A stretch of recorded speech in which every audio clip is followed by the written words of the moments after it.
Okay, so this is the QuickBooks desktop, and then this is the QuickBooks online. So you see the two. We are going to familiarize ourselves. So we are moving to familiarizing ourselves with the QuickBooks homepage. And this will be the last session we'll have for today. So take note. I'm going to take you through QuickBooks desktop, then I'll go to QuickBooks online and then familiarize yourself. So if you go anywhere and you see people using this, it means they are using QuickBooks on an iMac or a MacBook. All right. Yes. Now, in QuickBooks, the homepage is divided into two. So take note, it's divided into two. We have what we call the homepage area. This place is the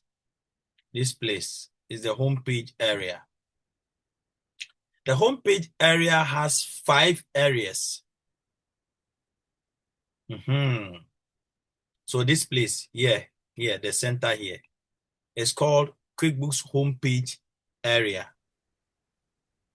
And the area has 5 areas. So we have vendor area, which is supplier, customer area, employee area, company area, and banking area. So you see that is demarcated, beautifully done, all right, to tell you these are the areas. I want to take the vendor area or the supplier area. It has 1, 2, 3, 4, 5, 6 items there. Then can be more depending on what you said yes or no to. Remember, I told you in the Easy Step interview. Then when you come to the customer area, you have 1, 2, 3, 4, 5, 6, 7, 8, 9 items there. It can be more depending on what you said yes or no to. And then employee area has 2 items. Company area has 1, 2, 3, 4, 5, 6. And banking area also has 1, 2, 3, 4, 5, 6. So let's look at the area carefully. We'll start with the vendor area. At the vendor area, you have what you call purchase order.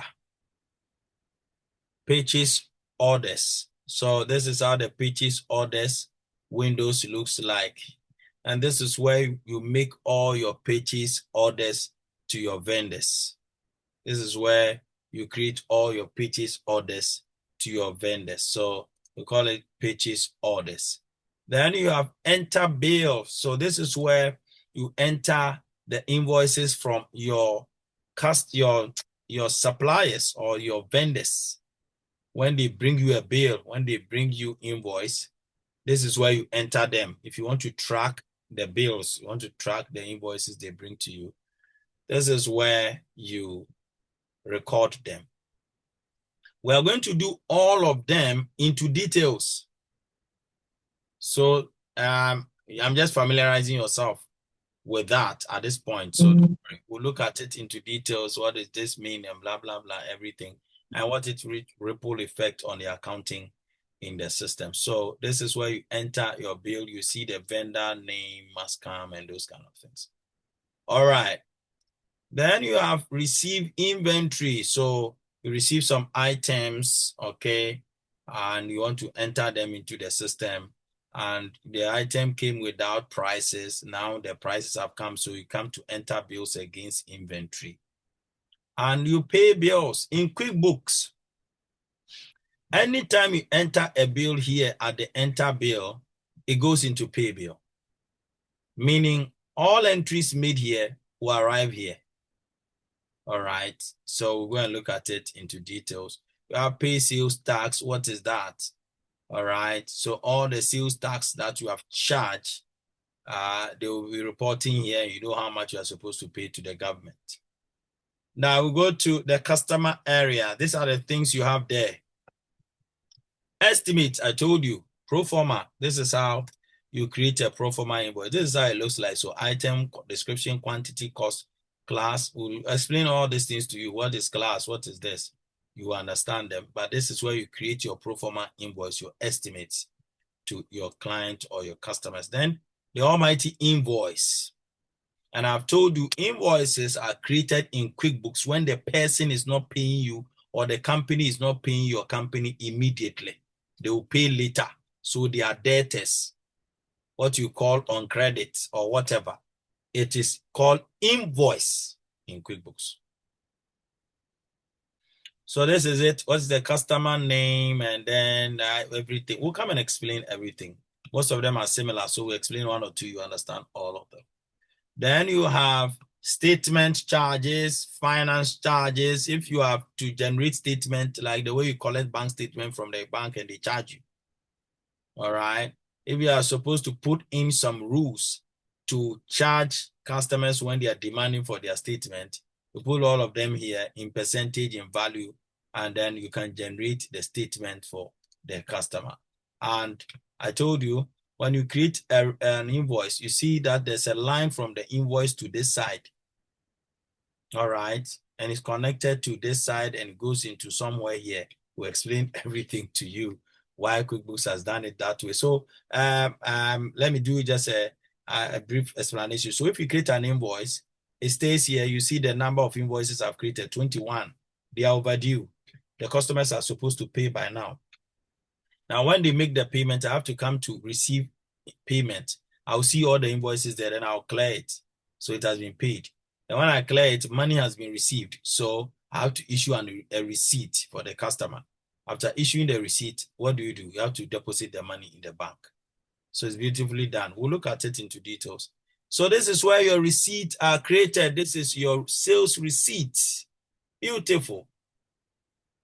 Okay, you issue all your receipts here. What are they buying? What services are they coming? Like you, all the payments you are making, when you make it in full, we will issue receipt for you. The receipt will be coming from QuickBooks to you. To come to your WhatsApp. It will hit there. Pam, pam. So this is your sales receipt. Will come there. All of them are part of your training. Come again. Who is speaking?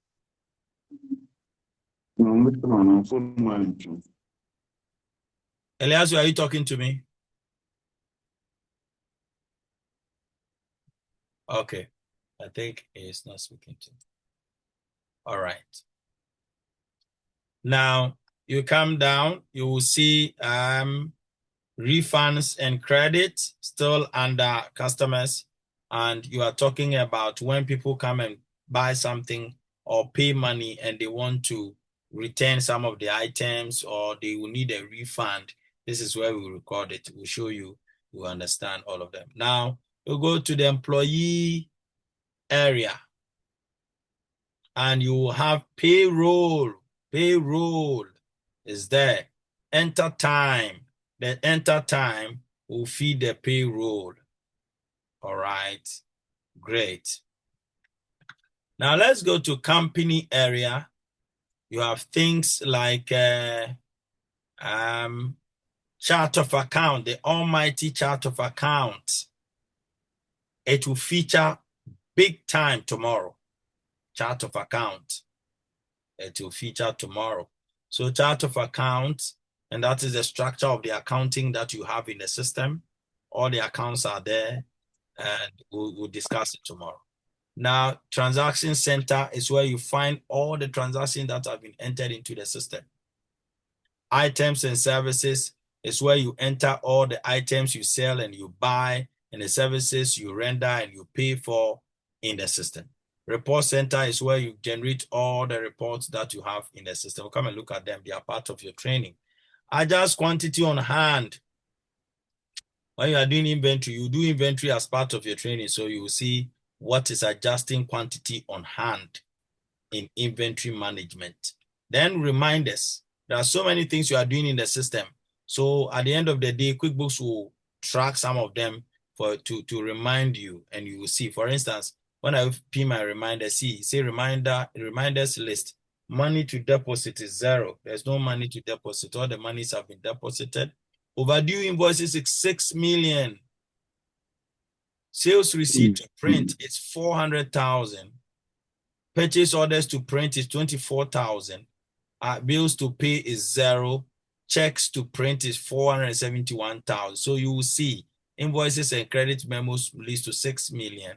So you see your data portfolio, everything. But these are not reports, these are reminders. Reports will give you fair details of what exactly is happening in your company. And you go to banking. All right, so banking will take note of your bank deposit. Whenever you do a deposit in the bank, you have to record it in the system to track the deposit.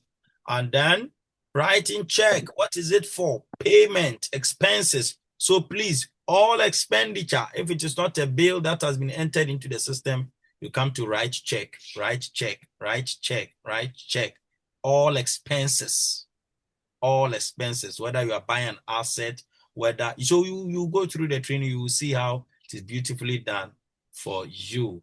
Printing checks, so checks you write here, you can come here and you see all of them. See, these are all checks that are written in my system. If I want to print any of them, all of them will be highlighted, but I don't need to print all of them. So I say, okay, print this Gapuha check of 3,000 for me. I highlight it and then I click on print. It will print it beautifully for me. Reconcile. This is where you do a bank reconciliation.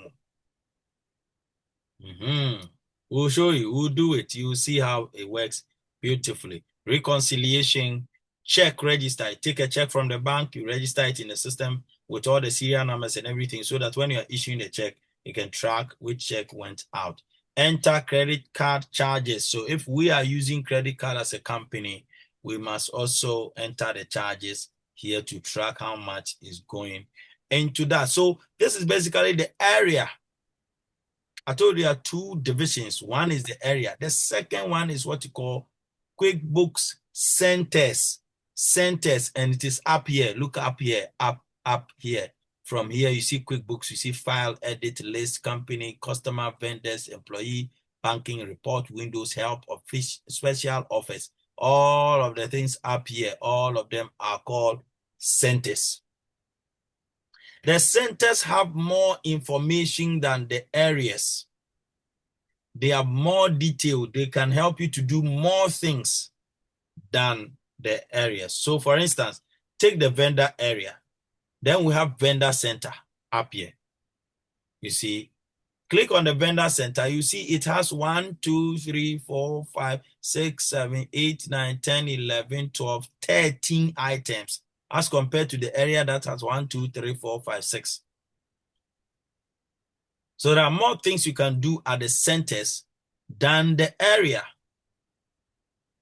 You get it? More things. So let's take the centers one by one. We have this is the QuickBooks Center. That one is when you connect to QuickBooks itself. For any license and things or whatever. Then we have the File Center. So take note, I'm going to explain some things. I'll never explain them again because they are not part of your training, but because I'm at the center, I'll need to talk about it. File Center has what you call new company. That's why in my opening session, I said new company option can be gotten from the File Center at the toolbar. So new company, you want to create a fresh company. And with a QuickBooks Desktop, you can create so many companies in it, to the tune of about 20 companies, 25 companies, depending on the package you bought. All right. So I have about 3 companies in this same license that you see. The one you are seeing is Nest Consult. I have another company and another company in there. So when you come to the File Center, I say new company. It will open a fresh window for you to enter a new company details like you have done for the first one. And you create that one too. Then open company, what it means is that we have different companies in the system. Which one do you want to start working on? So you click it, it will give you all the companies, select the one that you want to work on, and then you work on it. Open recent companies. So these are the companies I have. 3 of them. You will see them, 3 of them. Nest Consult, Issuing Farms, Sabrada. These are the companies we have in this system. So I can switch from Nest Consult. Currently, I'm on Nest Consult. So I can switch from Nest Consult to the farm or Sabrada. I can just click on it and it will switch. It will back up this one and switch and give me the company that I want to work on. And every company stands on their own. Nobody interferes with anything. the entries you are making here don't go here. They are on their own. So those of you who are into subsidiaries, branches, so many things, please, this is good for you. Very, very good for you. Enable multi-user mode. All right, so you want multiple people to be able to use the system at the same time. Close company or log off. So this company, this is my company, I can log off and then enter with my password. And usually, please, if you are in an office where people use your machine, log off.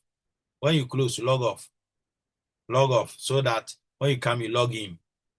If you open it on your machine, anybody that comes and click on Quickbooks can easily go into it. Then close window and backup. We'll come and look at it. Backup is part of your training. So backup. How do you back up your file? Save file for accountants, import, export, utilities. They are all parts. I'll be discussing all some of these things into details. That is the file center. Edit center is there. List center is there. Company center is there. Customers. All right. So look at customers to us 1, 2, 3, 4, 5, 6, 7, 8, 9, 10, 11, 12, 13, 14, 15 items at the center. Oh, Mubarak, are you still in the office or something? I think I see you are still in the office. It's nice. It's nice. We have the vendor center, employee center. Look at the employees area. The employee area has 2 items. Here has 3. Banking. 1, 2, 3, 4, 5, 6, 7, 8, 9, 10, 11, 12, 13. As compared to just about 6 at the area. So the area looks more or less like a dashboard, a shortcut. You see? But the centers have more information. So you can use them, but we'll look at all of them. Reports, what we call the report center. These are the number of reports you can generate with QuickBooks. The number of them. We'll discuss all of them. Hopefully, Friday is on reports, so we'll be discussing them. Windows and Help Center. That's when you want to directly speak to QuickBooks. You have a challenge with your QuickBooks, and you go to the Help Center. You send a message, they respond to you. Special Offer Center. QuickBooks has a lot of plans, so if you want to be able to buy some of them, these are the centers. All of them. All of these places are also centers, all of them. You see that some of them are the same things happening here. Now, if you are using Windows, you may not see this design because I told you this is for Apple. You know, Apple there. Yeah, no person different here. But they are all of them also in the Windows. Centers, same. Areas, same. Let me